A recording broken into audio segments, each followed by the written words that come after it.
Hello everyone, আসসালামু আলাইকুম। বরাবরের মতো আমি কুফরান আপনাদের মাঝে হাজির হয়েছি একটি ইন্টারেস্টিং ভিডিও নিয়ে। আজকে আমরা শিখব কিভাবে একটি প্যারাগ্রাফ দিয়ে 10টি প্যারাগ্রাফ লেখা যায়।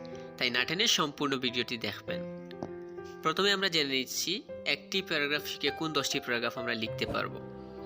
Terrorism, air pollution, environment pollution, load shedding, traffic jam, drug addiction, arsenic problem, deforestation, corruption and population problem. শুরুতে আমরা এয়ার পলিউশন দিয়ে প্যারাগ্রাফটি শিখব।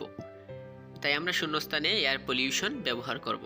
Air pollution has become a common feature of this days. বায়ু দূষণ আজকাল একটি সাধারণ বৈশিষ্ট্য হয়ে উঠেছে। Day by day it's going out of control. দিন দিন এটি নিয়ন্ত্রণের বাইরে চলে যাচ্ছে। It has increased the suffering